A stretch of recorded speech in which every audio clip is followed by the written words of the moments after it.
Soyez bénis. Bonjour à tous. Est-ce qu'on peut vraiment encourager Stacy qui chante depuis pas longtemps avec nous? Ouais, ouais. Stacy, c'est super. Ok. Merci. Les filles, n'hésitez pas à suivre Stacy pour la deuxième fois. Ah, c'est magnifique. Ah, j'aime trop. Alléluia. On loue ensemble, on adore le Seigneur. Ça va pour tout le monde? Ok. En effet, on est dans une nouvelle série de messages qui s'appelle Algorithme. Qu'est-ce que je vais vous dire par rapport à ça? En effet, certains sont un peu intrigués. Au fur et à mesure du mois de février, on aura toute une palette justement sur qu'est-ce que veut dire l'algorithme dans la parole de Dieu. Et je crois on va être bénis. La semaine prochaine, on aura justement une matinée spéciale couple. Et le but en fait de cette matinée, c'est pas Pardon, qui c'est ma chérie? C'est dans 2 semaines. Ah oui, oui, c'est pas grave, mais c'est pas grave, purée, c'est moi. Mais non, non, mais ok, parfait, non, mais c'est super, en fait, c'est... Non, non, mais nickel. Wow, j'ai le calendrier, pardon, autant pour moi. Mais dans 2 semaines, spécial couple, ce que je voulais vous dire par rapport à ça, c'est que le but, c'est pas forcément de trouver l'amour ce jour-là, c'est plutôt de pouvoir avoir des conseils des couples de l'église. Ok.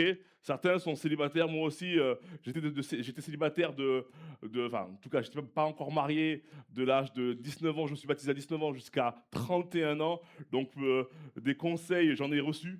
Et voilà, je veux pas aussi que vous soyez exempts de conseils. Vous aussi, je vais vous en donner pour tous ceux qui sont célibataires et aussi pour tous ceux qui sont en couple, recevoir des conseils d'autres couples. Parfois, on fait pas tout bien, on n'est pas parfait.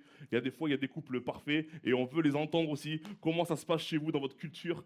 Amen. Donc vraiment, dans 2 semaines, le 15, le but, c'est qu'on puisse avoir ici tout en rose. Ça vous va pas, non? Tout en rose, non?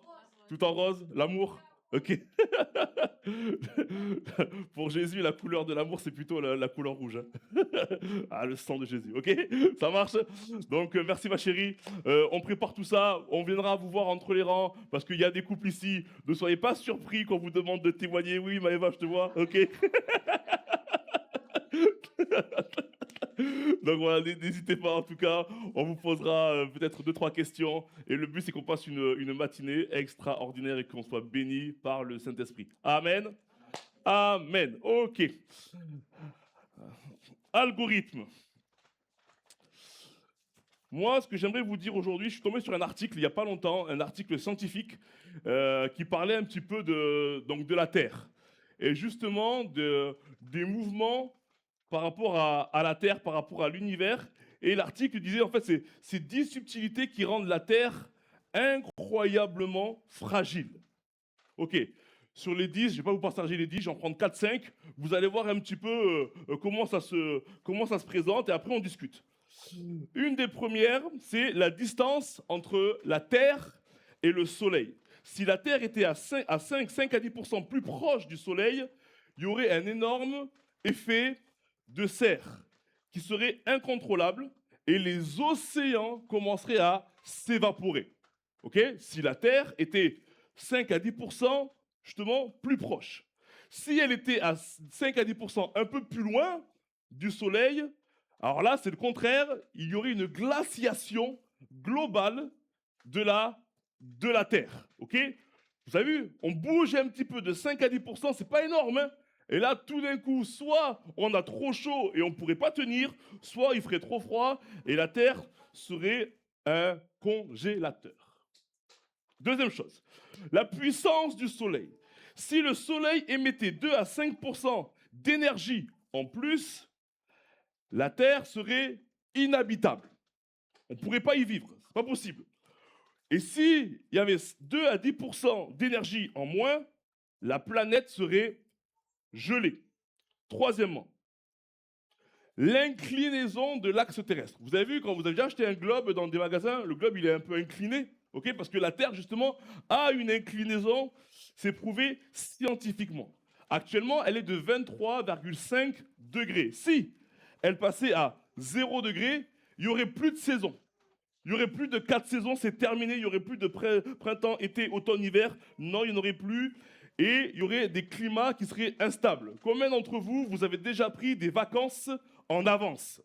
En mode, ouais, moi je sais que cet été je pars à l'île Maurice, ou cet été je pars à Bali, ou en décembre je pars en Martinique, hein, ok, on s'est compris. Donc voilà, moi, pourquoi? Parce que je sais très bien que dans 6 mois, normalement, il fera beau. Et oui, j'ai pas de doute. La Terre va rester stable même 6 mois après que j'ai réservé mon billet d'avion. On ne se pose pas forcément la, la question. La 4, vitesse de rotation. Si les jours duraient 40 heures et pas 24, il y aurait des vents monstrueux, un déséquilibre climatique. Vous allez me dire, on est dans un réchauffement climatique en ce moment, mais en soi, la Terre continue de tourner. Finalement, ça ne va pas si mal que ça. OK? Voilà, exactement. Ouais. Si les jours duraient 8 heures, il y aurait des tempêtes permanentes. Donc même le 24 heures, il est important. Et dernier, la gravité. Tout le monde connaît la gravité, c'est bon? Ok, on va en reparler. S'il y avait plus 10%, ok, la gravité, c'est déjà c'est un certain chiffre. S'il y avait plus 10% de gravité, l'humain serait trop lourd sur la Terre et l'organisme serait modifié. Ok. S'il y avait moins 10% de gravité, là, tout d'un coup, c'est l'atmosphère qui viendrait à s'échapper. La pression atmosphérique, ce qui nous tient sur la Terre, ok, ça viendrait à s'échapper. Patrick, pourquoi tu nous dis tout ça? Patrick, c'est quoi cette intro sur la Terre et l'univers? Pourquoi? La réponse, elle est simple et c'est ma question d'aujourd'hui. On y va, c'est parti. Est-ce que un d'entre vous, n'hésitez surtout pas à lever la main, ok? Est-ce qu'une personne ici présente, on est à peu près une trentaine, quarantaine, ok? On n'est pas non plus 1000, peu importe. Est-ce qu'il y a une personne ici qui s'est déjà endormie, ok? Et s'est levée un matin en se demandant est-ce que le soleil va se lever demain? On s'est jamais posé la question. Est-ce que le soleil va se lever? Est-ce que la Terre va bouger de ces 2%? Non. Normalement, et je crois que vu les mains levées, personne ne s'est déjà posé la question. En fait, on dort. On peut parfois mal dormir. On peut parfois passer de mauvaises nuits. On peut faire des cauchemars. On peut être stressé pour le travail, pour les enfants, pour toutes sortes de choses. Mais on ne stresse jamais sur le fait de... Mais finalement, est-ce qu'il va se lever demain? Est-ce qu'il fera jour demain? Ça me traverse jamais l'esprit. Et tout ce message aujourd'hui, mon mandat, ce que j'ai reçu de la part de Dieu, c'est j'aimerais vous laisser toute votre vie dans cette attitude de je suis chill, je suis tranquille. Peu importe ce qu'il arrive dans ce monde, je suis comme quand, ben en fait, est-ce que le soleil va se lever demain? Mais en fait, j'y pense même pas. Et pourtant, si tu commences à y penser, crois-moi, c'est censé te donner des sueurs froides parce que juste de 2%, tu ne pourrais pas vivre. Et pourtant, tu n'y penses jamais. Ma question, c'est pourquoi? Ça va ou pas? On y va? Ça va, ça va. Pauline, je prêche pour toi, c'est parti. Pourquoi Pauline, elle est si chill, elle a pu avoir des combats particuliers dans sa vie, mais au niveau du soleil, elle n'en a jamais eu, elle s'est jamais posé la question, pourquoi? On y va ensemble, on prend ça, et donc je parle de tout le monde, pas que Pauline, ok? On prend ça pour de l'acquis. Au final, on prend ça pour de l'acquis, on se pose jamais la question. La Bible dit qu'il pleut sur les chrétiens et les non-chrétiens et il fait soleil sur les chrétiens et les non-chrétiens. Nous, on en bénéficie, eux aussi, ils en bénéficient. Personne ne se pose la question. Tout le monde est chill là-dessus. C'est assez intéressant. Vous savez, la Bible dit dans Genèse 1, au commencement, Dieu créa. Au verset 3, la Bible dit, le Seigneur dit là, que la lumière soit et la lumière fut. Ok. Moi, je suis pas là pour... vous savez, parfois, on prêche, et moi le premier, j'aime bien sortir des choses qui sortent un peu de l'ordinaire, que peut-être que certains n'ont pas entendu ailleurs. Et le but, c'est pas de choquer ou d'être meilleur que les autres. Le but, c'est d'être biblique et pas populaire. Ok? On est là pour être biblique. Et moi, je vais vous dire une phrase là qui va peut-être un petit peu bouger les codes. Que la lumière soit et la lumière fut. En fait, Dieu a parlé. Le psaume 115 nous dit Dieu est au ciel et il fait ce qu'il veut. Ok? Dieu fait ce qu'il veut. C'est bon pour tout le monde? On est tous d'accord avec ça. Dieu fait ce qu'il veut. Il est Dieu. Moi, je ne peux pas le dire. Pourquoi? Parce que j'ai un pasteur à Arena. En fait, je suis sous sa bannière à lui et j'implante une église avec son mouvement à lui. Donc, je suis sous son autorité. Ici, à Toulouse, je ne fais pas ce que je veux. J'ai aussi un patron dans ce monde. En fait, c'est lui qui m'a embauché, c'est lui qui me paye. Et normalement, je ne fais pas ce que je veux. Merci Yannick. Exactement. Je ne sais pas ce que je veux. Je vis avec aussi une femme et il n'y aura pas de blague là-dessus. C'est que pareil, la dernière fois, j'ai dit que le corps de la femme appartient à l'homme et le corps de l'homme appartient à la femme. Je ne fais pas ce que je veux.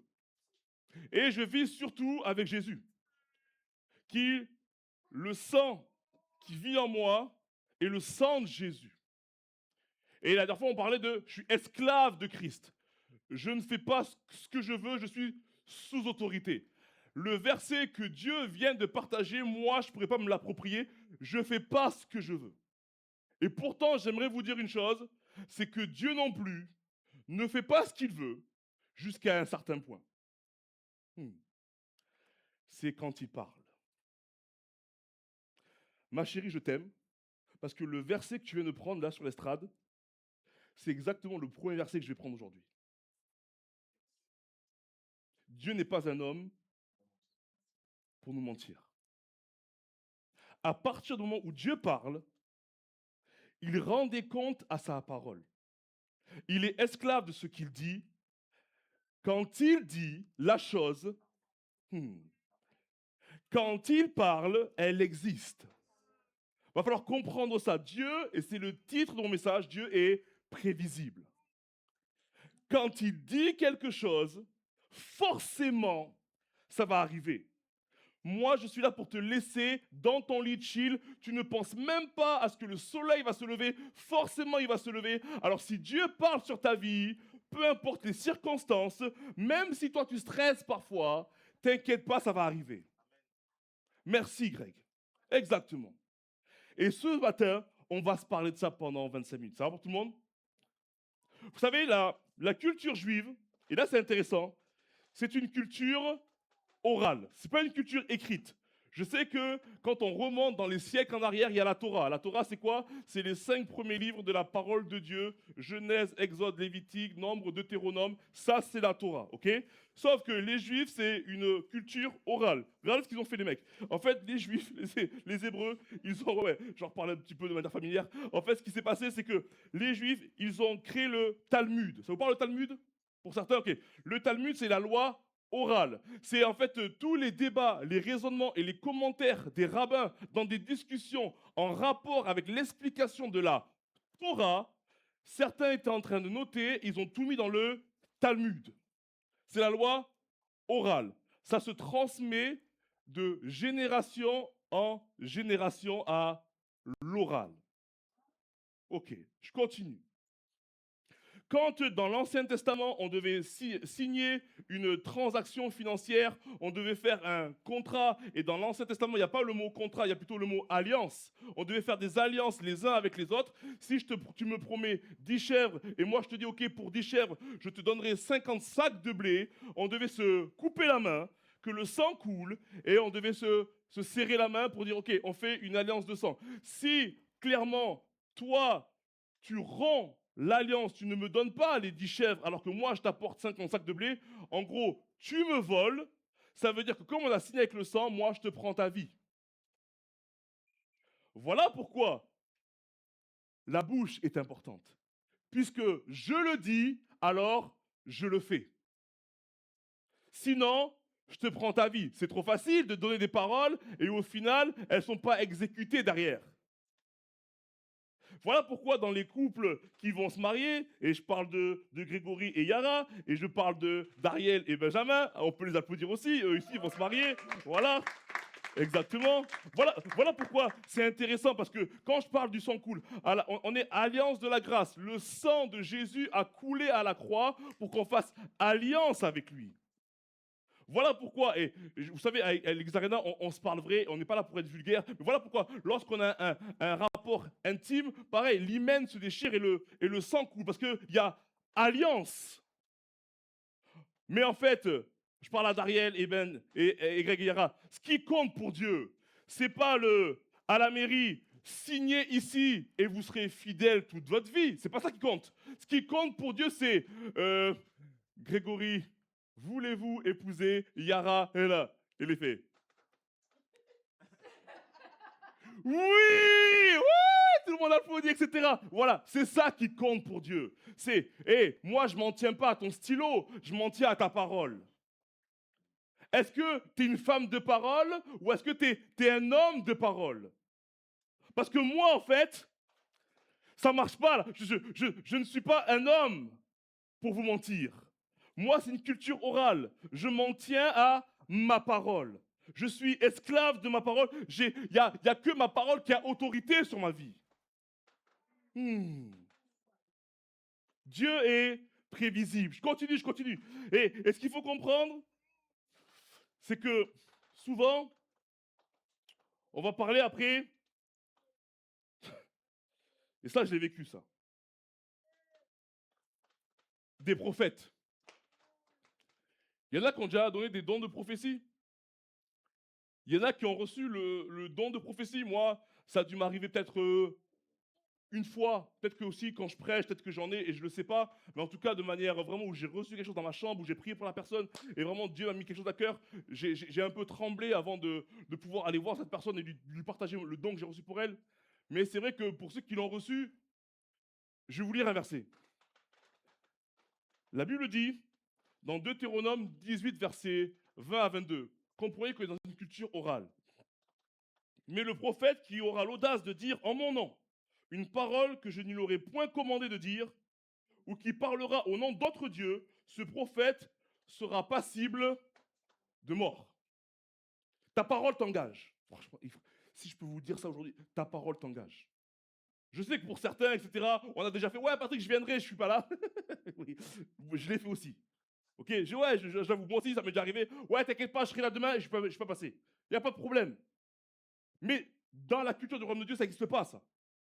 Quand un prophète dit une parole et qu'il se trompe, ça veut dire que Dieu n'a pas parlé parce que Dieu ne se trompe jamais. Quand il dit, il est esclave de sa parole, c'est que ça va arriver, peu importe les circonstances. Et là, il dit, peut-être diras-tu dans ton cœur, comment connaîtrons-nous la parole que l'Éternel n'aura point dite? Quand est-ce que tu diras, le prophète n'aura pas lieu et n'arrivera pas? Ce sera une parole que l'Éternel n'aura point dite. C'est par audace que le prophète l'aura dite. N'aie pas peur de lui. Certains disent des paroles par orgueil, par audace. Certains, avec le don de prophétie, règlent des comptes dans l'église. Moi, j'ai vu ça. Certains, avec les dons de prophétie, veulent se grandir spirituellement. Ah, moi, j'ai le don de prophétie. Ouais, mais tu dis n'importe quoi, mon gars, ferme ta bouche. Parce qu'avec le don de prophétie, tu peux tuer quelqu'un. Parce que ce qui m'est arrivé à moi, c'est que moi, quand j'avais 20 ans, j'ai ma responsable de jeunes qui a rêvé que j'allais me marier avec une fille. Et elle est venue dire à cette fille, ah, j'ai rêvé de vous. Comme tu fais un rêve et que tu vas le raconter à tes potes au collège. Ah, j'ai rêvé de toi. Ah, d'accord, et oui, t'allais te marier avec telle fille. Ah, super.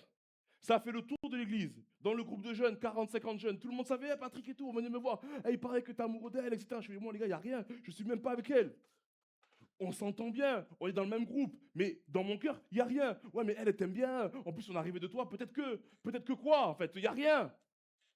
Sauf qu'au bout de quelques mois, quand ce rêve, au fur et à mesure, et au fur et à mesure, et au fur et à mesure, il tourne dans l'église, et que toi, tu veux faire les choses bien, parce que toi, tu veux juste te dire, Seigneur, je vais faire ta volonté. Peut-être qu'en effet, à travers un rêve, parce qu'on y croit, nous, les chrétiens, au rêve.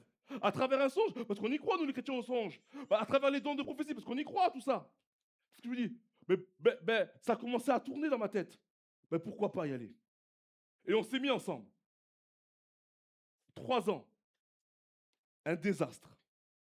3 ans de difficultés, de combats, de misconceptions, de mauvaises conceptions, de mauvaise communication. Difficile. Séparation. Pleurs, chagrin, tout ce que vous voulez. Vous pouvez tous imaginer. Et au fur et à mesure, vous savez, la tempête rapproche de Dieu. Et je me suis rapproché de Dieu comme ça. À travers cette expérience, je me suis dit, ok Seigneur, je suis tout seul, je sais très bien que peut-être que je t'ai pas écouté ou j'ai mal écouté. Seigneur, c'est bon, les filles pour l'instant, on met de côté, tranquille, on va se concentrer sur toi Seigneur. Parce que sur une parole de prophétie, certains engagent leur vie. Et moi, j'aime pas la phrase dans cette société, oui, les promesses, en fait, elles n'engagent que ceux qui y croient. Non, mais en fait, oui, ça c'est une phrase de chez eux. Mais chez nous, oui, nous, on y croit. Quand Dieu parle, on y croit. Quand quelqu'un donne un don de prophétie, s'il vient de la part de Dieu, on y croit. Et j'ai engagé ma vie dessus.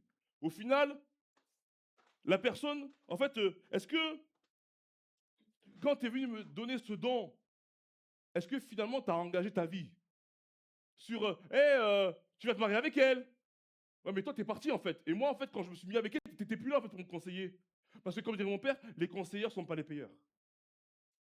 Quand tu conseilles quelqu'un, la réalité c'est que, est-ce que demain si ça se passe mal, est-ce que tu seras là pour galérer avec lui, pour pleurer avec lui? Non, t'as disparu. Mais moi, j'ai engagé ma vie sur ça. Et là, toi que je vous dis, et moi, Alex Arena, je veux le don du miracle, je veux le don de foi, le don de prophétie, la parole de connaissance, la parole de sagesse. Je veux tous les dons, mais j'aimerais une chose, c'est que lorsque on reçoit un don de Dieu, quand tu vas commencer à le sortir à la personne, tremble. Tremble. C'est pas un jeu. C'est pas un jeu.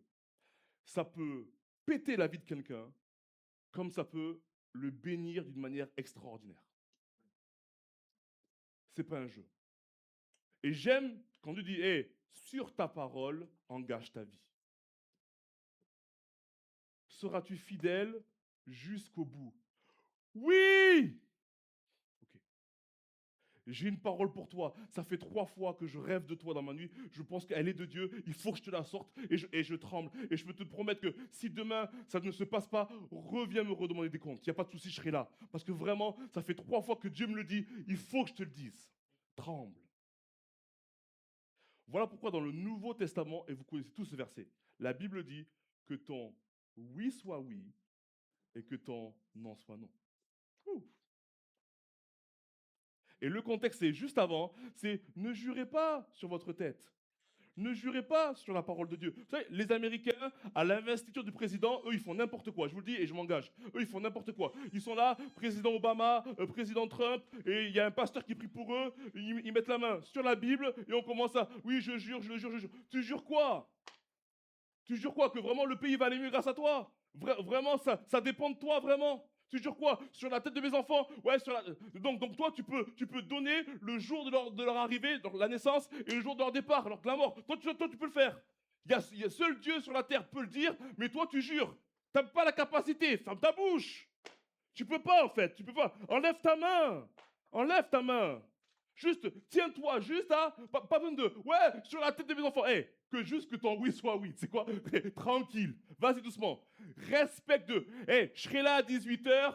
Sur la tête de ma mère, je serai là à 18h. Hey, mon gars, doucement. La tête de quoi, en fait? T'as même pas capacité sur ta mère. T'as rien, en fait. C'est moi qui ai la capacité sur ta mère. Oh, juste quoi? Que ton oui soit oui. Mais par contre, quand tu dis non, c'est non. Tiens-toi juste à ça. Pas besoin d'y aller, ouais, sur la Bible, sur le Coran de la Mecque. Ouais, on les connaît aussi. On les connaît. Ouais, on peut y aller, on peut y aller. Ils me font rire aussi. Donc, quand Dieu dit, lui, la chose arrive. Mon premier point, c'est le mensonge n'est pas un concept, c'est une personne. Nombre 23 dit, ma chérie, et je relis ce que Lucille a dit. Dieu n'est point un homme pour mentir, ni fils d'un homme pour se repentir. Ce qu'il a dit, ne le fera-t-il pas? Ce qu'il a déclaré, ne l'exécutera-t-il pas? Exactement. Dieu, lui, il n'est pas dans ces histoires de je me rétracte quand je dis quelque chose. Il n'est pas comme nous. Alors, allons-y, soyons vrais. Ouais, moi, c'est parti, ça m'est déjà arrivé, moi, j'ai dit quelque chose et finalement, je ne l'ai pas fait, c'est pas grave. Parce qu'après, quand c'est un gars qui dit quelque chose, ouais, je te promets, ma chérie, etc., et que lui, il le fait pas, et bien tout d'un coup, on dit, ouais, t'abuses. Ouais, mais nous, on l'a jamais fait, nous. Oui, non, mais on va être vrai. Parce que Dieu, lui, il est prévisible, mais par contre, l'homme, lui, il est imprévisible. Ouais, lui, ça peut bouger, lui. C'est pas clair. Moi, vous savez, j'ai déjà fait un stage de récupération de points. J'espère que ce n'est arrivé à personne ici, c'est bon. Vous êtes tous des bons conducteurs, sauf moi. Parfait. Je prends le péché pour moi, il n'y a pas de souci. Là, À un moment, le moniteur, on a parlé de la vitesse, on a parlé du téléphone, on a parlé de l'alcool, on a parlé de toutes sortes de choses. Et à un moment, on en vient sur les feux rouges. Feu rouge, combien de points? 4 points, combien d'amendes? Oh, un peu plus quand même. Hein. Sans trop, ouais, faut y aller. Ouais, ok. Donc voilà, ouais, en effet, ne prenez pas un feu rouge, c'est mauvais. Et ce qu'il y a, c'est que, donc lui, il nous explique, voilà, il nous explique la culture du feu rouge par rapport au comportement des gens et des habitants par pays. Il nous dit, vous savez, les Italiens, pour ceux qui sont déjà allés en Italie, et nous, on est déjà allés avec Lucie, on est déjà allés en Italie du Sud, et je vous avoue, c'est un peu le Far West là-bas. C'est-à-dire que, clairement, il y a des feux rouges, mais tout le monde peut passer au feu rouge. Il nous dit ça. Il nous dit, ouais, en fait, l'Italien, il est un peu gentleman. C'est la classe à l'italienne, il est sympa, etc. Ça veut dire que, mais le pays, il est un peu corrompu, il n'est pas très bien structuré. Et là-bas, dans le sud, les gens, quand ils arrivent au feu rouge, ils se regardent un petit peu l'un l'autre et ils passent. Ouais, il regarde un petit peu, il passe, tu vois. Mais c'est pas on passe à toute allure. C'est vraiment gentleman. Ouais, toi vas-y, après je passe après toi. Mais attends, mais mon gars, il n'y a pas de toi vas-y, je passe après toi. C'est rouge. Donc tu t'arrêtes. Ah non, mais on y va. Tant qu'il n'y a pas la police qui est là, clac, tout le monde passe. On fait comme on veut, c'est l'Italie. C'est bon? Il nous dit l'allemand. L'allemand, il nous dit. L'allemand, lui, il est hyper rigoureux. Donc ça veut dire que toi, au feu vert, tu peux arriver à 130, t'es sûr qu'au feu rouge à côté, lui, il s'est arrêté. Y a pas, tu peux y aller. Ça, c'est l'allemand. L'anglais. L'anglais, lui, il est hyper poli et hyper respectueux. Il nous dit, pour faire la blague, il nous dit, l'anglais, lui, il s'arrête au feu rouge et lorsqu'il y a une personne au feu vert, il est capable de sortir de la voiture, aller dire au gars au feu vert, hé, c'est à toi de passer, tu peux y aller. Voilà. Ça, c'est l'anglais tellement il est hyper poli, hyper gentleman. Ça, c'est l'anglais. Et là, il fait, et le français. Elle est polie, le français, il nous dit, écoute, c'est le moniteur qui me dit ça. Il dit, le français, vous êtes à 2-3 heures du matin, vous rentrez d'une soirée, vous avez un feu vert, vous savez que vous pouvez y aller, faites attention, parce que si ça se trouve au feu rouge, vous n'êtes jamais sûr que quelqu'un peut pas aussi passer au feu rouge et là, c'est la collision. Ça, c'est le français, ça, c'est nous, c'est notre culture. Nous, on est un peu imprévisibles. Il me dit ça. C'est exactement ça. Dieu n'est pas un homme pour nous mentir. Dieu n'est pas un Français. Un Français. Quelqu'un dit, ouais, c'est vrai, c'est clair. Hein. Franchement. Pourquoi je vous dis ça? C'est. La Bible dit que le salaire du péché, c'est la mort. On va se projeter, enfin, on va faire un retour en arrière, un flashback. Et on se demande, on est dans Genèse 1. Dieu dit à Adam et Ève, cet arbre, là, de la connaissance du bien et du mal, vous pouvez manger de tous les autres arbres, mais celui-ci, n'en mangez pas. Sinon, il leur dit, sinon, vous mourrez. Je trouve que l'énoncé, il est assez clair. Le diable arrive. Et il les tente. Et on sait après, par rapport à l'histoire, que justement, la mort est entrée dans ce monde à travers le péché d'Adam et Ève. D'accord ou pas? Okay. Le salaire du péché, c'est la mort. C'est pas moi qui le dis. C'est la parole. La question que je te pose, c'est, vous avez déjà joué à la console? Vous avez déjà perdu contre quelqu'un au foot, etc. Ok. Toi, bah, elle fait, ouais, moi et Brian, il me saoule. Ok, super. En fait, est-ce que Dieu, c'est comme quand nous, on joue à la console. Dès que je perds 5-0, moi, il m'est arrivé, j'éteins la console, etc. Non, on recommence, etc. J'en ai marre et compagnie. Ouais, oh, tu m'as eu, là, on commence à s'énerver sur son pote. Parce qu'en fait, imaginons si Dieu fait reset. Ah, c'est pas grave. Ah, ok, t'as péché, t'inquiète pas, on recommence à zéro. Je reconstruis une terre. Je reconstruis un soleil, c'est pas grave, je vous remets dedans, je fais un Adam bis et on repart à zéro. On fait comme si rien ne s'était passé. Parce que ça t'intéresse quand tu pêches. Ça, c'est négatif. Mais quand c'est positif, oui, si tu as des bonnes notes à l'école, on ira dans ton restaurant préféré. Papa, je t'ai ramené un 18. Ah, on va au restaurant. Ah non, mon chéri, finalement, on ne peut pas y aller pour telle ou pour telle raison. Ah, mais tu m'avais promis.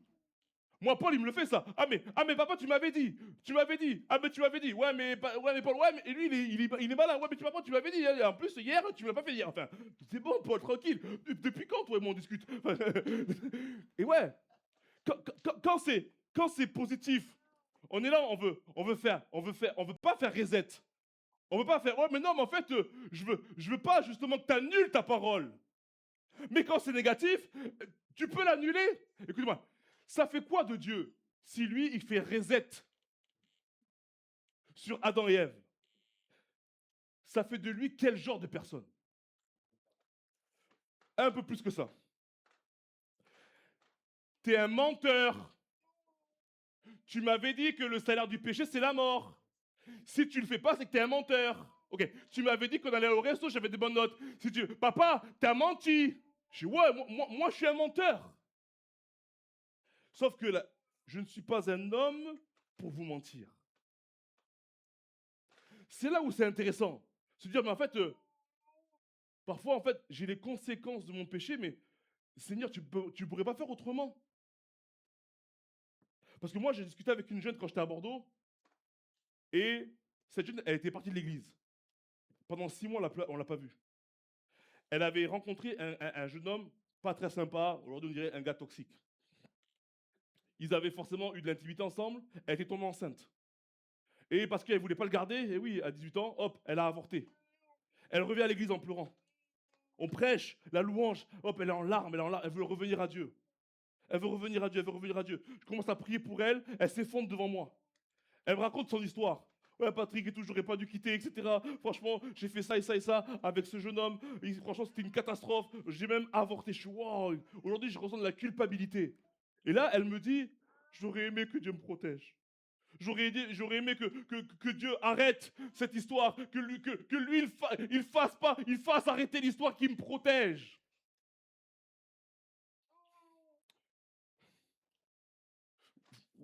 Oui, oui, mais le salaire du péché, c'est... Il y a des conséquences au péché. Pourquoi? Parce qu'en fait, quand Dieu parle, je suis désolé, mais ça va forcément arriver.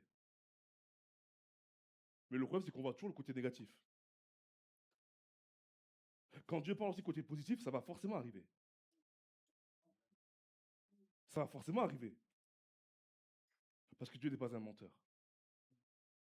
Dieu n'est pas un menteur. La Bible dit que, dans Jean 8, 44, le diable est le père du mensonge. Le mensonge n'est pas un concept, c'est une personne. Parce qu'en grec, le père ici, ce n'est pas la source. Le père ici, c'est le mot ingénieur. Dans le sens de la même racine que le mot génie. Le diable, c'est le génie du mensonge. Quand le diable vous a eu dans ses filets, vous pouvez commencer à dire, waouh, mais en fait, ah ouais, là, vraiment, il m'a eu. Ah ouais, là, franchement, ouais, bravo à lui. Parce que là, je n'étais pas prêt.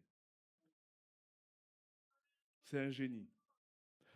Pourquoi c'est un génie? Parce que quand il dit à Ève, sous la forme d'un serpent, Dieu a-t-il réellement dit? Rien que la formulation est déjà bizarre. Il n'est pas en train de dire, t'es sûr que c'est un arbre? Non, bah, c'est trop évident. Dieu a-t-il réellement dit de ne pas manger cet arbre? Ève répond bien, oui, Dieu l'a dit. Et si on en mange, on mourra. Première réponse. Non, vous ne mourrez pas. Deuxième réponse. Si vous en mangez, vous serez comme Dieu. Troisième réponse. Et en plus, vous connaîtrez le bien et le mal. Ok, vous savez ce que ça veut dire le diable? C'est aussi l'adversaire, c'est l'accusateur. L'accusateur, littéralement, c'est celui qui te dit la vérité pour te corrompre. Un mensonge ingénieux, ça part toujours d'une vérité. On y va. Il te dit non, vous ne mourrez pas. 2, vous serez comme Dieu. 3, vous connaîtrez le bien et le mal. Le non, vous ne mourrez pas. Vrai ou faux? Ben, c'est faux. On va mourir. À cause de leur péché. On est mort. Ok. Deuxièmement, vous serez comme Dieu. Vrai ou faux? Euh, Nous avons été créés à l'image de Dieu. Mais le diable, tu me tentes sur un truc que je suis déjà. Vous serez noir. Oh, t'es débile ou quoi? C'est ça qui se passe avec le diable. C'est un génie. Parce que lui, il arrive à faire croire, mais tu seras béni. Mais je suis déjà béni. Si tu prends telle substance, tu seras béni. Tu seras mieux. Non, non. Tu es en train de m'avoir là. Dégage. Troisièmement, et vous connaîtrez le bien et le mal. Ben oui, vrai. On connaîtra le bien et le mal. Il te dit la vérité pour te corrompre. C'est un génie. C'est un génie. Et je vais vous dire une chose. Qu'est-ce qui se passe, pardon, Pauline, qu'est-ce qui se passe? Et pourtant, il dit des vérités. Tu sais que le diable même croit en Dieu. Mais on en parlera après. Je te le prouve par A plus B. Ce qu'il faut comprendre, c'est qu'on. L'erreur de Ève, c'est qu'on ne discute pas avec le diable. Comme Joseph avec la femme de Potiphar, on négocie pas avec le diable. On ne converse pas. Dieu a dit ça, basta.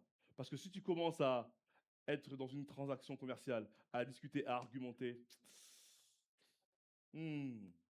en tant qu'homme, on ne discute pas trop avec la gente féminine sur des sujets un peu.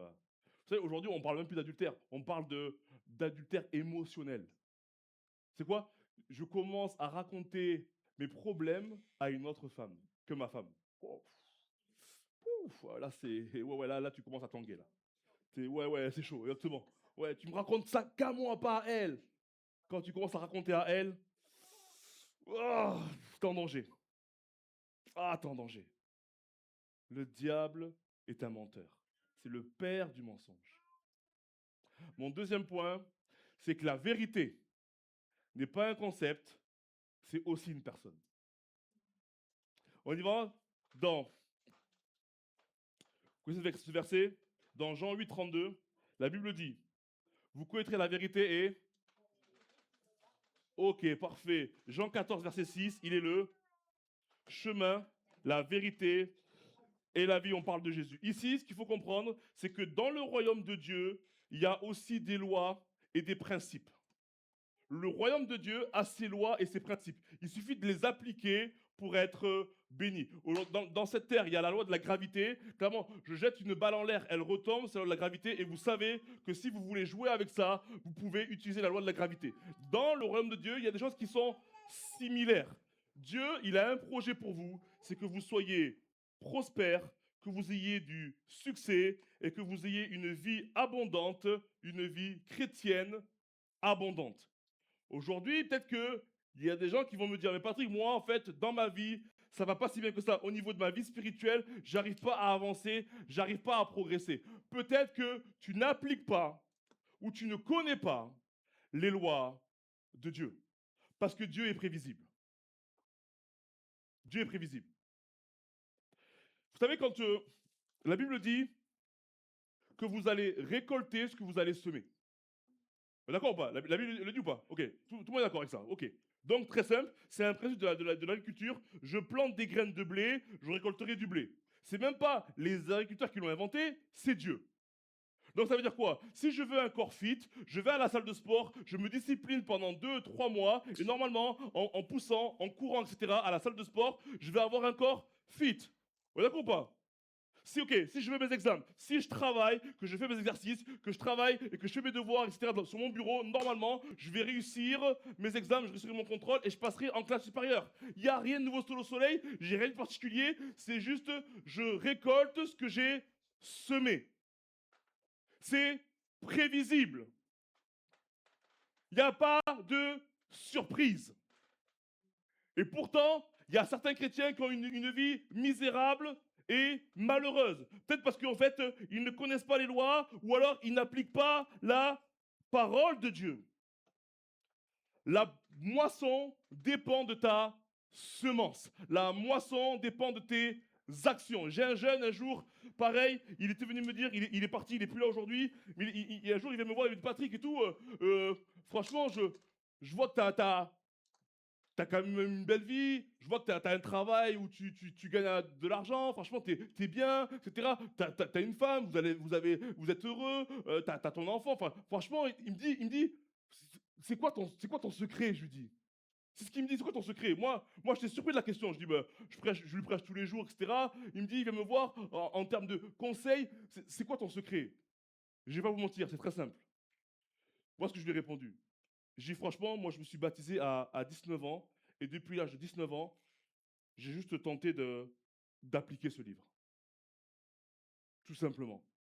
Et j'ai eu des épreuves, et j'en ai encore aujourd'hui, mais j'ai essayé d'appliquer ce livre. Parce qu'en fait, qui s'est déjà retrouvé, vous avez voulu faire un truc, vous avez suivi la notice, vous avez tout bien fait, que ce soit un meuble, une recette de cuisine, par rapport à un ordi, une programmation d'ordinateur, etc., n'importe quoi, et à un moment, au moment d'appuyer sur le bouton Power, le truc ne marchait pas.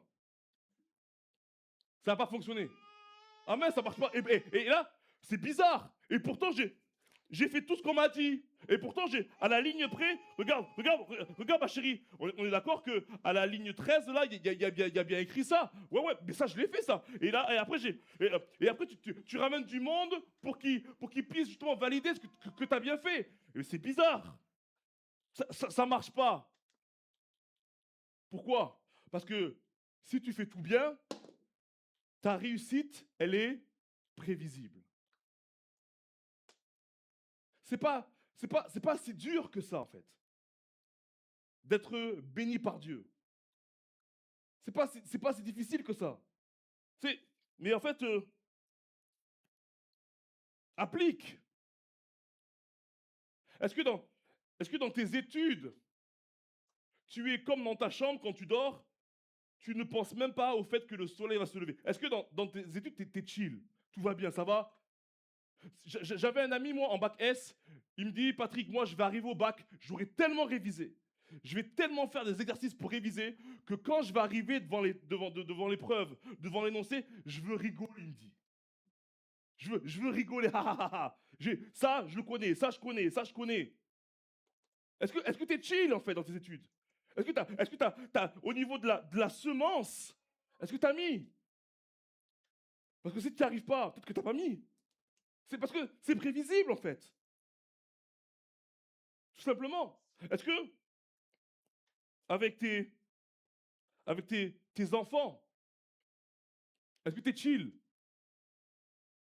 Et là, je lui demandais avant, Maëva, je me permets. Une fois, je parlais avec elle à la collation, elle me dit, avec Lucie, on discutait, elle me dit, mais moi, pour mes enfants, en fait, vous savez, parfois, à 18 ans, 20 ans, ils peuvent sortir, aller voir leurs copains, 23h, minuit, 1h. Et parfois, les parents, ils sont là, ils sont stressés sur le canapé, ils attendent que les enfants rentrent à la maison avant d'aller dormir. Moi, ma mère, elle m'a déjà fait ça. Ouais, moi, Patrick, je dormirai pas tant que t'es pas là. Je suis vraiment tranquille, tout va bien, je suis là, regarde, je suis en bonne santé, je suis en vie. Bon, j'ai quand même fait l'action de voiture, mais tranquille. Et là, elle me dit, Maëva, moi, Patrick, j'ai remis mes enfants dans les mains du Seigneur. Je prie pour eux et je dis, Seigneur, je connais ta parole de Dieu. Je sais ce qu'elle dit. Je vais aller me coucher. 22h30, lumière éteinte, etc. Chill. À demain, les gars. Et demain, ils sont là en bonne santé, tout va bien. Et j'ai acheté. Ouais, mais Maëva, franchement, c'est un peu bizarre de penser comme ça. Patrick, c'est pas la Bible. Ouais, je suis pasteur, mais c'est chaud quand même. Ouais, franchement, mais c'est exactement ça.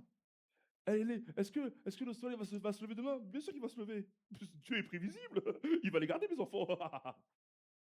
Ah ouais, il va les garder, mes enfants. Combien stress? Combien stress? Dieu est prévisible. Est-ce que dans.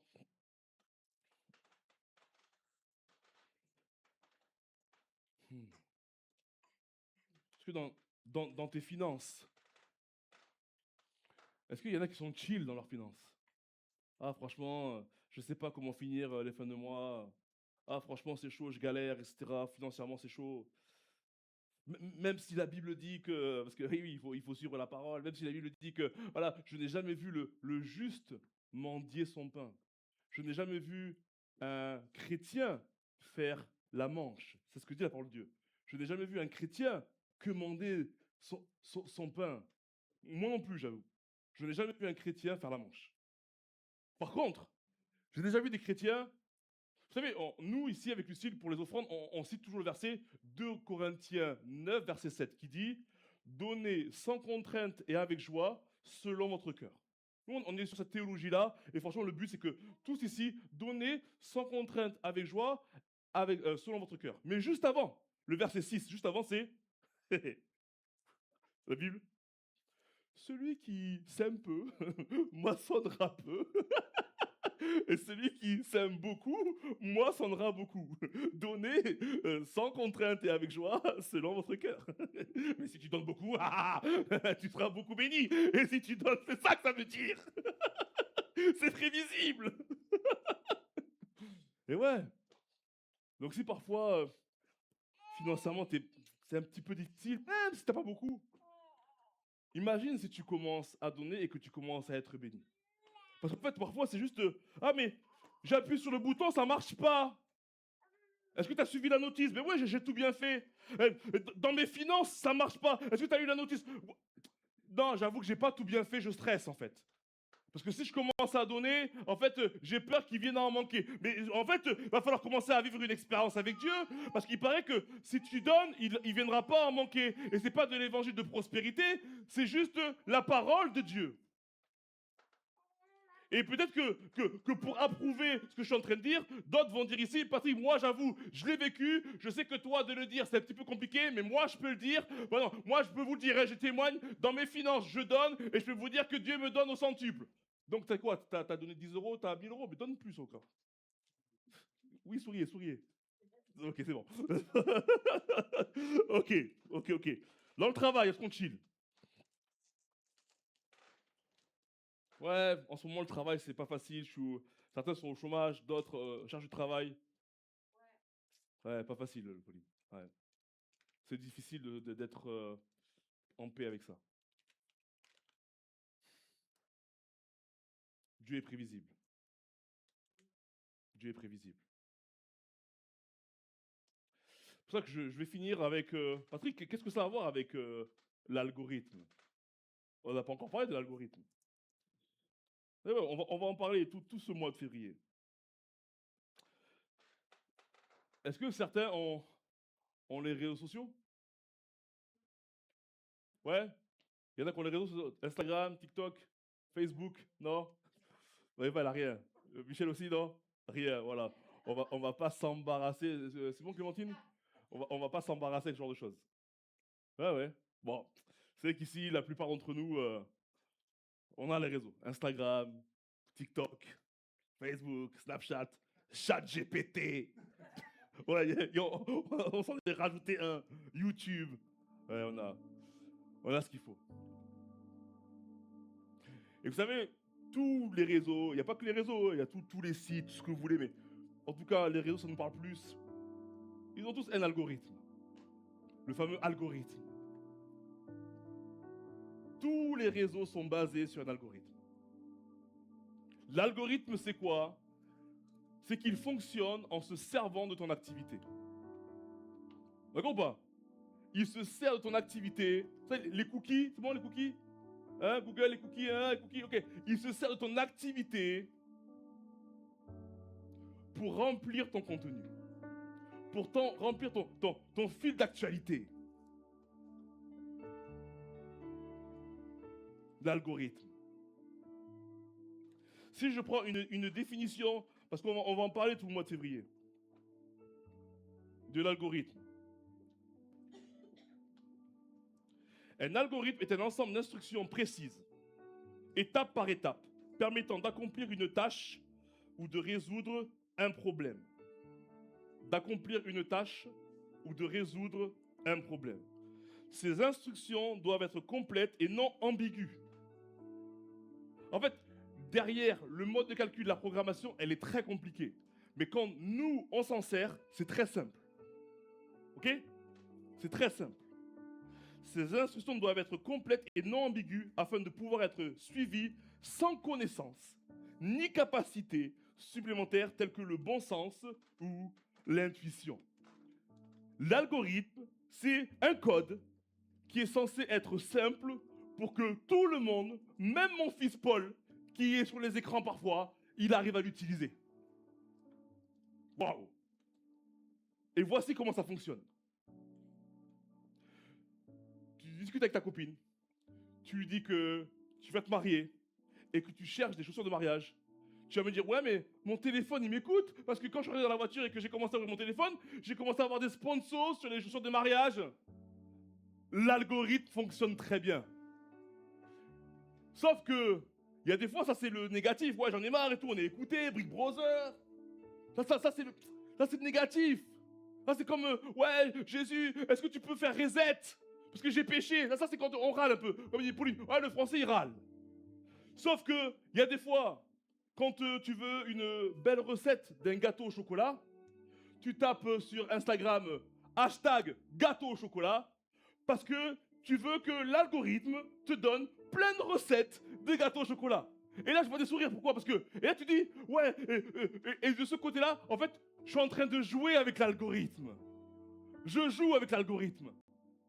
Parce que tu sais comment ça marche. Quand t'es pas contente, il t'envoie des trucs, etc. Il t'a écouté, alors que tu sais comment ça marche. T'es pas contente, ou je suis pas content, mais quand t'as besoin de lui, ah là par contre, t'aimes bien que ça fonctionne, hein? Et oui, t'as suivi le manuel. Je vais lui envoyer que du foot, il va me mettre que du foot. Je vais lui envoyer que du gâteau au chocolat, il va amener du gâteau au chocolat. Je vais lui envoyer, hey, comment on fait du placo? Il va me faire que du placo. Comment on fait de la peinture? Il va mettre que de la peinture. Là, je joue avec l'algorithme. Et Pauline, pardon, mais on a discuté de ça hier. Et regarde ce que j'ai reçu sur mon téléphone dans la sponsor. Il m'a mis que de ça. Mais il nous écoute ou quoi? Ben ouais. En fait, t'as fait de quoi? En fait, ça fonctionne.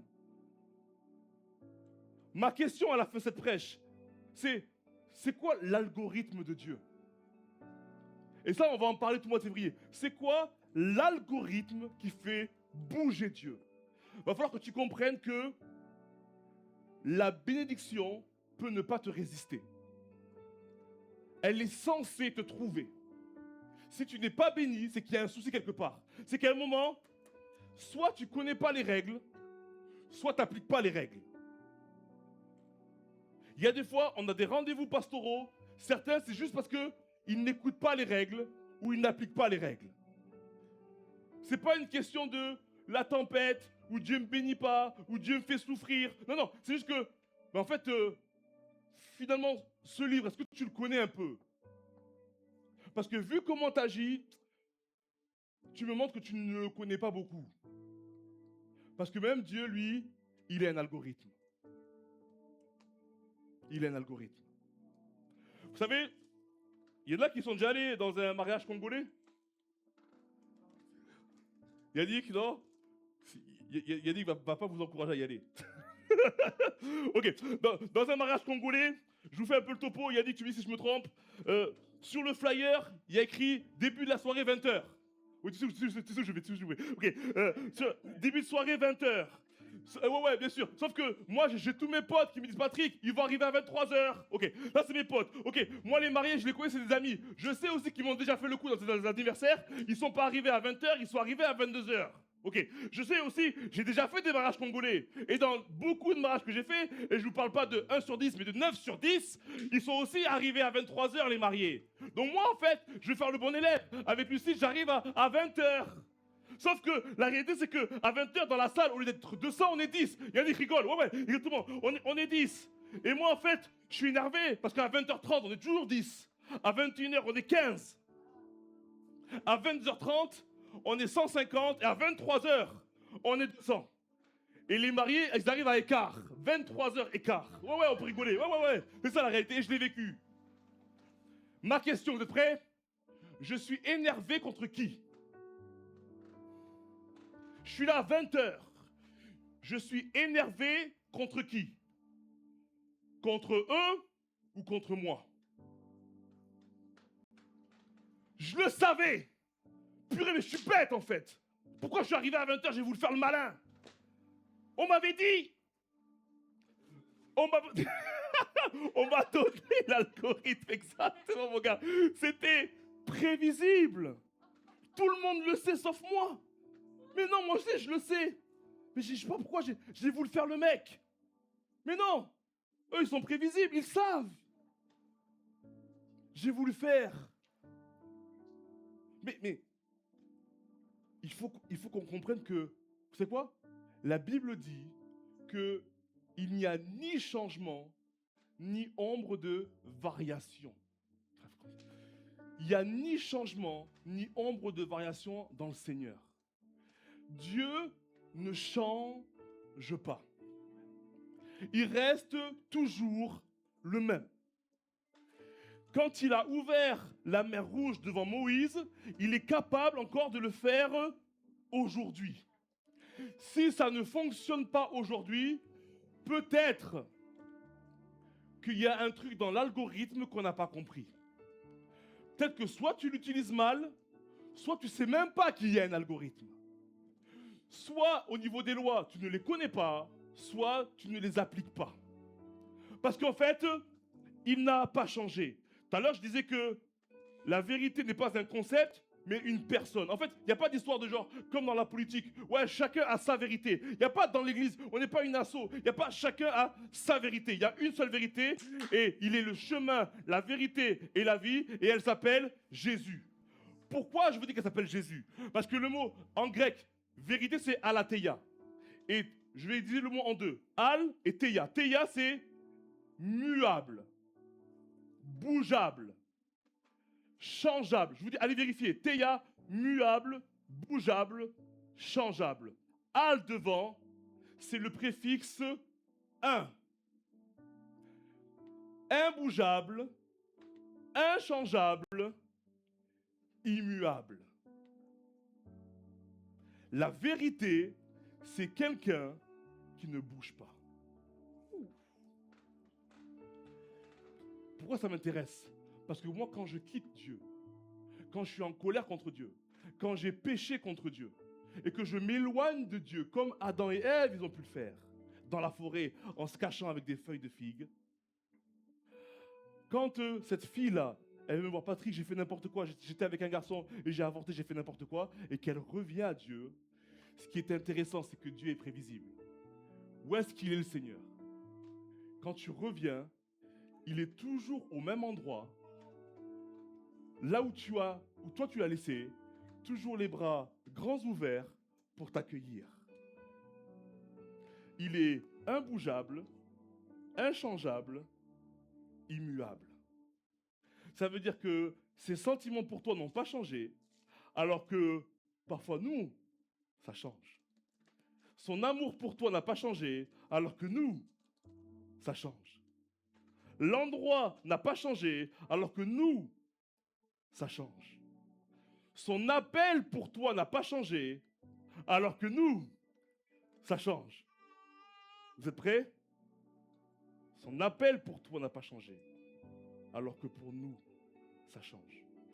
Ce qu'il pense de toi, ce qu'il croit de toi, n'a pas changé, alors que quand tu as péché, toi, ça change. Dieu est prévisible.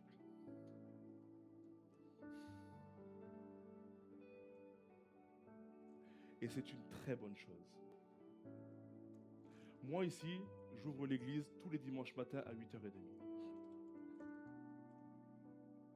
Je vais vous dire une chose pour tous ceux qui arrivent aussi à 8h30.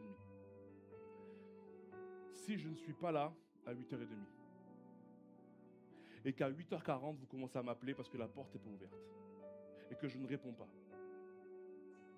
et qu'à 9h je ne suis toujours pas là et que je ne vous ai toujours pas répondu, je vous le dis, en face de vous, commencez à appeler les pompiers et la police. Je vous le dis. Vous pouvez dire, hey, vous savez quoi? Patrick, il est prévisible. Je sais très bien qu'à 8h30 tous les dimanches, il sera là. Il n'y a pas de problème. Et ça me rassure. Et tout va bien. Parce que Dieu qui ne change pas, c'est, et tu sais quoi? Moi, je vais dormir tranquille parce que je sais très bien que le soleil demain, il va se lever. Parce que Dieu, que la lumière soit, et la lumière fut. Lorsque Dieu parle sur ta vie, Il n'y a pas à trembler. Il n'y a pas à stresser. Si tu l'as dit, c'est que tu vas le faire. Je vais me coucher.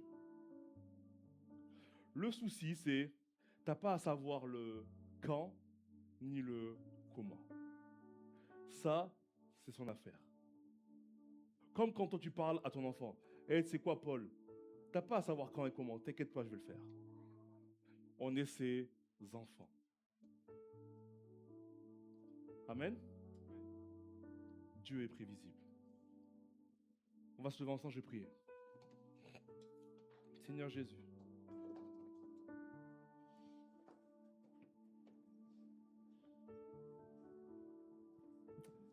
pendant ce mois, j'aimerais parler de l'algorithme de Dieu. Seigneur, ici, il y a des personnes qui peuvent être angoissées. Il y a des personnes ici qui peuvent être stressées. Il y a des personnes ici qui peuvent trembler par rapport aux situations de la vie, Seigneur Jésus. Seigneur, je te prie, Seigneur Jésus, qu'elles puissent croire que ce que tu as fait dans le passé, tu peux encore le faire aujourd'hui. Je te prie, Seigneur Jésus, qu'elles puissent s'entourer de la vérité, de tes bras d'amour, Seigneur Jésus. Et que tu puisses être le Dieu qui donne la paix. Je prie, Seigneur Jésus, que ces personnes-là, elles puissent commencer à remettre les situations difficiles dans les mains de Dieu. Ce n'est plus mon affaire, c'est l'affaire du Seigneur.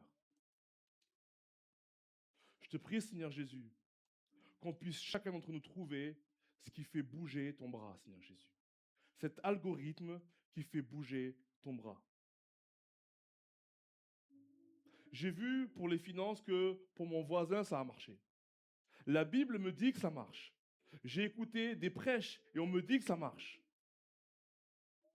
J'ai vu aussi dans la vie des autres que ça marche. Seigneur, il n'y a pas de raison que ça ne marche pas pour moi aussi. Parce que tu es prévisible. Parce que tu es prévisible. Alors, Seigneur, dans ton nom, je prie qu'à travers ce mois de février, on ressorte de ce mois avec une paix qui surpasse toute intelligence. On va aller chercher la paix de Dieu. Parce qu'un disciple de Jésus-Christ, et c'est le mot de l'année disciple, un disciple, il a la paix parce qu'il sait toujours que son maître est avec lui. Dans ton nom, Seigneur, j'ai prié. Amen.